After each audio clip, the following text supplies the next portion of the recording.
Yo tout le monde, faut aller check la chaîne d'Alison DMG parce que c'est ma soeur, il faut aller la check, elle a publié une vidéo.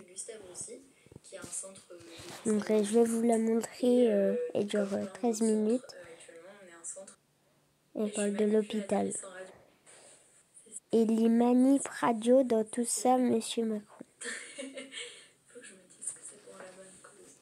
Le résultat espéré, ce serait que cette vidéo arrive jusqu'à des gens que je ne connais pas et donc qui ne me connaissent pas. Donc, je me présente. Je m'appelle Alison. Et abonnez-vous et activez bien la cloche. À l'Institut Gustave Roussy, qui est un centre de cancérologie. Et donc, comme plein d'autres centres. D'accord, donc c'est très bien. Il faut s'abonner, il faut liker la vidéo. Il faut tout faire, d'accord? Vous dites tout et vous partagez. Regardez. Je suis désolée de la qualité du montage. J'ai essayé de faire mieux, vraiment. Heureusement, je suis manip et pas youtubeuse, vous me direz. Vous êtes même. Donc vous pouvez lire et vous pouvez aller là-bas si vous voulez. Il faudra partager, vous partagez bien les trucs que vous voulez, mais il faut partager. Moi, je vais aller partager. Je suis désolée, je vous coupe la vidéo.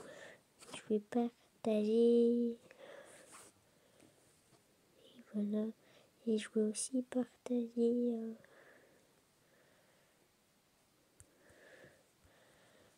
Et voilà, et j'ai partagé. Et voilà. L'information soit pas relayée. On va aller partager. Et je vais partager là-bas. Et voilà, tu vois. On partage et après on y va. Et c'est parti pour la vidéo. Dans cette vidéo, je vais essayer d'expliquer un petit peu notre rôle de façon générale. Où est-ce que vous pouvez nous retrouver, parce qu'on est... notre diplôme est composé de plusieurs spécialités, donc vous pouvez nous retrouver à différents moments de votre prise en charge. Et ensuite, je vais m'attarder un petit peu plus. Vraiment au début, comme ça jamais. vous pouvez tout voir. Faut que je me dise que c'est pour la bonne cause. Le résultat espéré, ce serait que cette vidéo arrive jusqu'à des gens que je ne connais pas et donc qui ne me connaissent pas. Donc, je me présente. Je m'appelle Alison, j'ai 22 ans et je suis manipulatrice en radiologie à l'Institut Gustave Roussy, qui est un centre de cancérologie. Et donc, comme plein d'autres centres, actuellement, on est un centre d'accueil Covid. On a l'impression de faire un métier qui est très peu connu du commun des mortels, puisque quand on pense à l'hôpital, les gens se disent il y a des médecins, des infirmiers, des aides-soignants, et puis voilà. Donc en fait, les gens ne connaissent pas notre métier, et c'est vrai que là actuellement, les gens ne sont pas du tout au courant du rôle qu'on peut avoir dans la prise en charge des patients Covid, et pourtant c'est essentiel à mon avis. C'est pas parce que je fais ce métier-là, mais voilà, je me rends compte qu'on fait quelque chose de tout aussi important que les autres. Donc je pense que c'est dommage que l'information ne soit pas relayée. Dans cette vidéo, je vais essayer d'expliquer un petit peu notre rôle de façon générale. Où est-ce que vous pouvez nous retrouver, parce qu'on est... notre diplôme est composé de plusieurs spécialités, donc vous pouvez nous retrouver à différents moments de votre prise en charge. Et ensuite, je vais m'attarder un petit peu plus sur la prise en charge des patients Covid, ce qu'on fait actuellement, et voilà, comment ça se traduit en fait actuellement, notre métier. Et voilà. En gros, on fait... Alors en fait, ce qu'elle explique un peu là-dedans, si vous avez pas trop compris, c'est qu'elle est fatiguée, que c'est compliqué, qu'on peut la trouver... Enfin, genre qu'elle travaille à Paris, parce que je me souviens plus qu'est-ce qu'elle a dit, et que, tu vois, elle est fatiguée, c'est compliqué, et voilà, et c'est pour ça... Et voilà, tu vois, elle est fatiguée, les personnes se... Enfin, comme elle a dit, quoi, mais les personnes se disent ce qu'elle a dit, parce que je m'en souviens plus. Ouais, bah, c'est pas grave. Et, ben voilà, ça se passe très compliqué pour elle. En plus, avec Covid-19 et Macron, il va faire le retour à l'école. Vraiment, bravo Macron, super travail. Très mauvais travail, Macron. D'accord ? Et du coup, on va aller à l'école, il y aura plein de personnes qui seront contaminées puisqu'elles vont toucher les tables et tout. Et tu vois, on faisait très attention. Et voilà, c'était tout ce que je voulais vous dire. Et du coup, on va continuer par la vidéo là. on y retourne. Fait une formation de 3 ans qui se présente comme celle des infirmiers, c'est-à-dire qu'on a sur la totalité des 3 ans, on fait moitié cours, moitié stage. C'est à peu près pareil en fait. Simplement, on n'apprend pas les mêmes choses. Notre rôle, il consiste d'abord à accueillir le patient, ensuite on explique l'examen et on vérifie qu'il n'y ait pas de contre-indication à l'examen pour le patient. Par exemple, pour l'IRM, être sûr que le patient n'ait pas de pacemaker, etc., etc. Enfin, je ne vais pas vous faire la liste parce qu'elle est super longue. Une fois... Parce que, en fait, des fois, il faut vérifier plusieurs fois. Est-ce que c'est compliqué, puisque plusieurs fois, faut aller au scanner et tout. Il faut aussi bien accueillir le client, puisque s'il ne se sent pas bien, il ne va plus venir ici. Enfin, ouais, là où il travaille. Ici, mais là où il travaille. Et du coup, c'est ça. Moi, j'aimerais pas trop faire ce travail, parce que c'est très compliqué. On est sûr que le patient peut faire l'examen, préparer le patient, donc on va lui demander d'enlever certains vêtements, certains métalliques on enlève en général, et ensuite on peut être amené à poser une perfusion si l'examen nécessite une injection de produit de contraste. Une fois que le patient est prêt, on le fait rentrer dans la salle, on le positionne, après nous on passe de l'autre côté, donc à la console d'examen, et là on fait l'examen tout simplement, et une fois que c'est terminé, on s'assure que l'examen soit de bonne qualité, soit interprétable. Par exemple, s'il y a une injection de produit de contraste, et ben c'est aussi notre devoir de vérifier que l'injection soit bien faite. Parce que selon ce qu'on veut voir, on n'injecte pas de la même façon. Je ne veux pas rentrer dans les détails, mais voilà. Donc du coup, je vous fais un petit récap de nos différentes spécialités, de où vous pouvez nous retrouver. Donc en radio, c'est aussi simple que ça, quand vous venez faire une radio des poumons, ou si vous faites mal au poignet et que vous faites une radio, c'est nous, au scanner, à l'IRM et en mammographie. Pour ces 4 modalités-là, c'est ce qu'on appelle la radiodiagnostic. C'est-à-dire que c'est des examens qui vont permettre d'établir un diagnostic sur une pathologie. Pouvoir dire, voilà, grâce à l'image, on peut dire que votre poignet il est cassé par exemple. Ensuite, il y a la médecine nucléaire, c'est le TEP scan, la TEP IRM, la scintigraphie, et les traitements par iode aussi, c'est fait en médecine nucléaire. Après, j'y travaille pas, donc j'oublie peut-être des choses, mais en très très gros, la médecine nuc, c'est ça. C'est généralement plus pour les bilans d'extension. Typiquement, nous, pour le cancer, on va faire un premier scanner classique. On trouve une lésion, et on va dire on va envoyer le patient au TEP scan, comme ça on va pouvoir regarder s'il y a des métastases ou s'il y a d'autres lésions dans le corps qu'on n'aurait pas vues. En général c'est ça, mais il y a aussi des diagnostics qui sont faits en médecine nucléaire. Et il y a aussi la radiothérapie, faire un premier scanner qui va permettre de déterminer la position dans laquelle le patient va être traité par la suite. Ensuite, toutes les séances de radiothérapie, c'est le manipulateur qui positionne le patient et qui lance les rayons pour les traitements. En gros, voilà, c'est dans ces spécialités-là qu'on nous retrouve le plus souvent, mais on peut aussi être amené à faire de l'échographie ou des électroencéphalogrammes. Ça demande une formation en plus par un DU, mais voilà, on peut être là, mais majoritairement l'échographie c'est fait par un des médecins.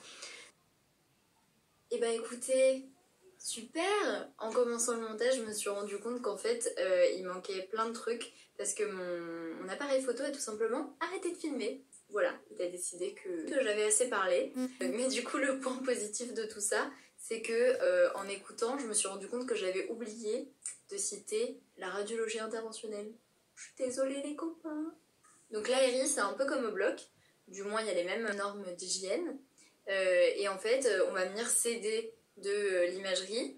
Donc concrètement, chez nous, ils font des poses de chambre implantables, des poses catées, des cimentoplasties et des biopsies sous scanner et sous échographie. Alors, en neuro, il y a la Pitié-Salpêtrière, il y a le vasculaire, et donc le vasculaire ou radiologie interventionnelle, c'est la même chose. Et donc là, ils posent par exemple des stents dans le cerveau ou dans le cœur si besoin, des coils, etc., etc. Ils font plein de trucs, donc on les applaudit eux aussi. On vient au sujet du jour qui est la prise en charge des patients Covid.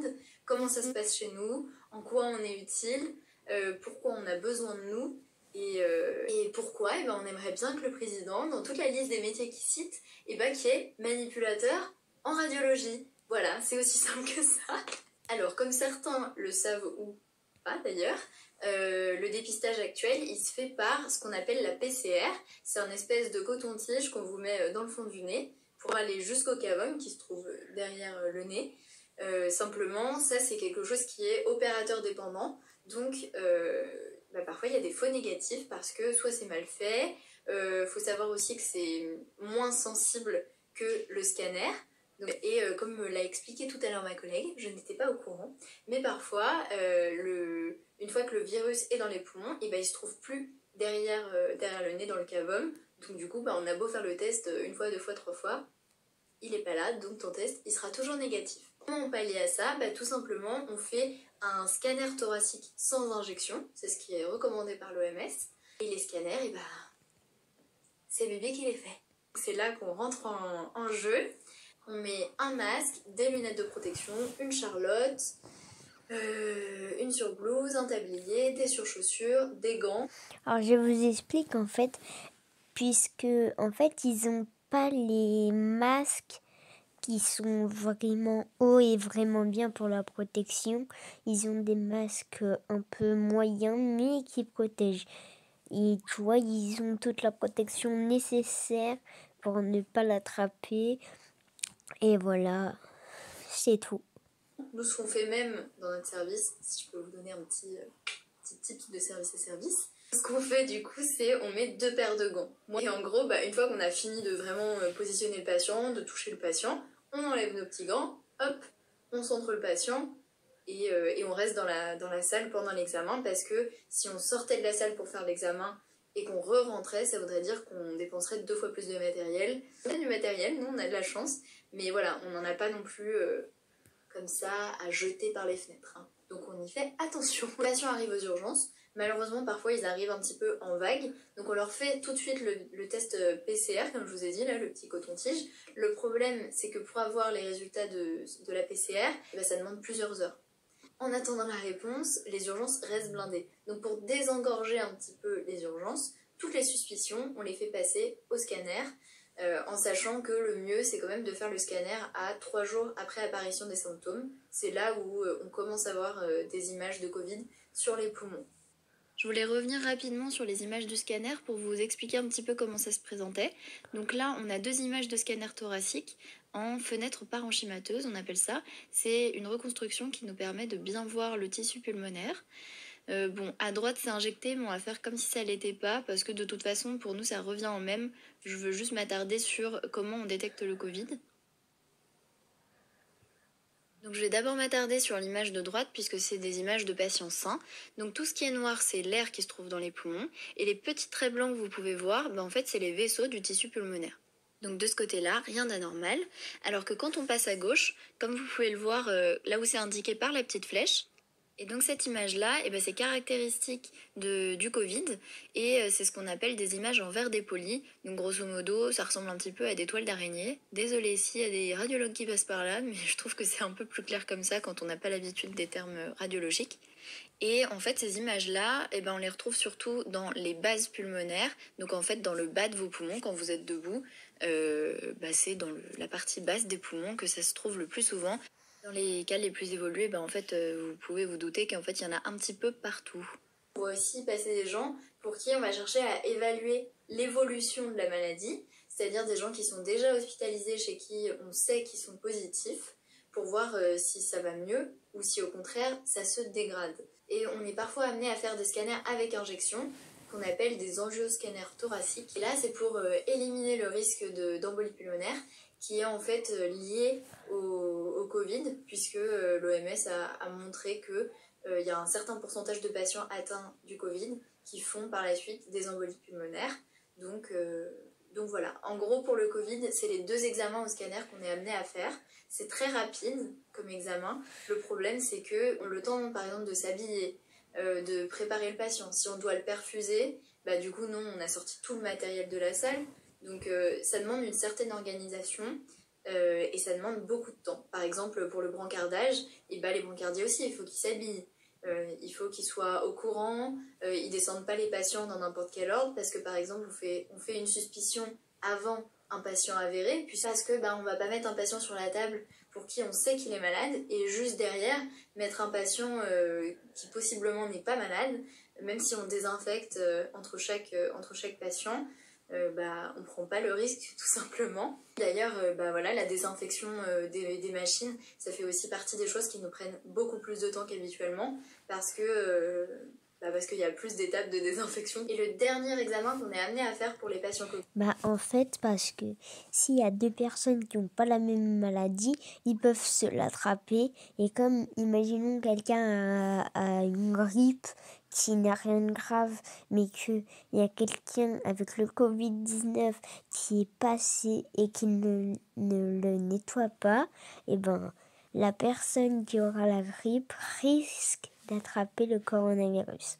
Et c'est pour ça qu'il faut bien nettoyer. Et ça désinfecte en même temps les machines, les scanners et tout. Et du coup, comme l'a dit, ça prend plus de temps, mais beaucoup plus quand même. Parce que le temps de désinfecter tout ça, ça dure longtemps. Et du coup, entre chaque patient, ils doivent faire ça. Et en fait, ils font plusieurs catégories.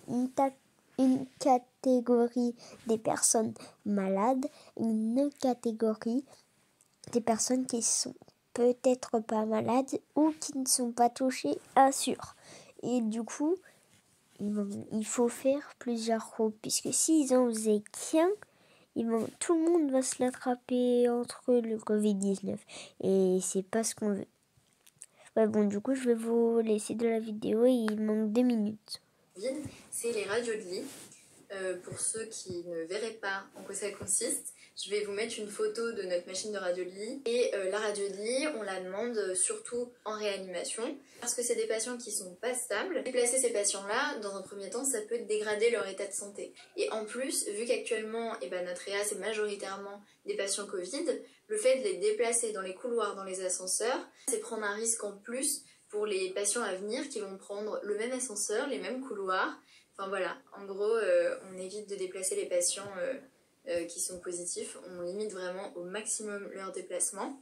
Et pour la réanimation, c'est tout particulier parce que c'est des patients qui ne peuvent pas forcément bouger. Donc c'est nous qui venons à eux et ça nous permet de faire un suivi par radio. Et si vraiment il y a besoin d'un scanner, dans ce cas-là, ils descendent comme les autres patients. On les prend en charge comme je vous ai expliqué juste avant. Je pense que là j'ai fait le tour concernant la prise en charge des patients Covid. Si quelque chose d'autre me vient en tête, j'essaierai de vous le mettre en barre d'infos. J'ai toujours rêvé de dire ça. Et puis voilà, j'espère que la vidéo vous a plu, que c'est compréhensible et que ça vous a un petit peu intéressé. Et si c'est le cas, n'hésitez pas à partager parce qu'à l'heure actuelle on entend beaucoup parler du monde médical, mais encore une fois, nous, voilà quoi. Je sais que ça fait pas toute la différence, notre métier on le fait parce qu'on l'aime, mais un petit peu de reconnaissance ça nous ferait vraiment, vraiment très plaisir. Donc merci d'avoir regardé la vidéo, et puis si je vois que ça vous a plu et intéressé, que vous êtes curieux d'en savoir plus sur mon métier, peut-être que je ferai d'autres vidéos. Puis si vous avez des questions et que je peux y répondre, n'hésitez pas. Je saurais peut-être pas répondre à tout, mais c'est vrai que parfois il y a des choses qu'on ne spécifie pas parce que pour nous ça semble logique parce que c'est notre quotidien. Pour finir, j'espère que tout le monde va bien chez vous. Prenez soin de vous et de vos proches et surtout, restez chez vous. Et puis je vous laisse partager la vidéo si vous avez envie de nous donner un petit peu plus de force à nous les manips. Bisous!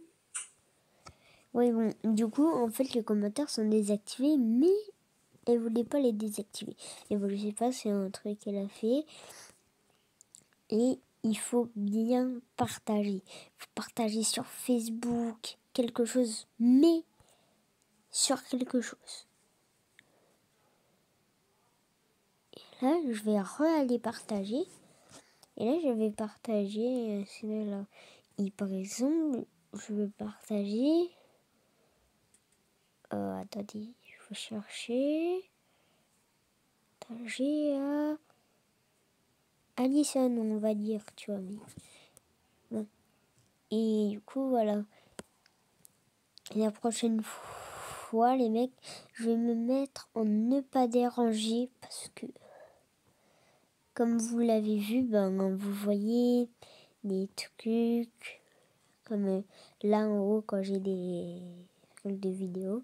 Attends, et par contre, il faut que je cherche où c'est ça. Attends. Ne pas déranger, c'est où? Attends, comment on fait pour mettre en ne pas déranger? Alors, ne pas déranger, ne pas déranger. Attends. Pas possible. Non. Attends, wesh.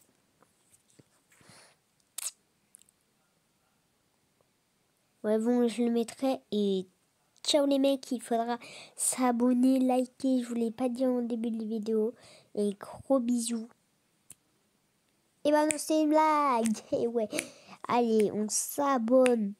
On attend 10 secondes, sinon vous avez de la malchance toute votre vie. Et si vous vous abonnez, vous aurez du bonheur.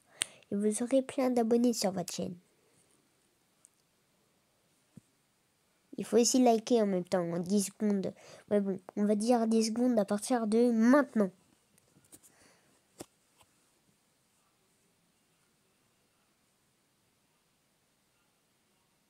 Ouais bon, c'est vide. Et voici les 10 secondes, elles sont passées. Et du coup, voilà, donc je vais arrêter de parler et ciao les boys.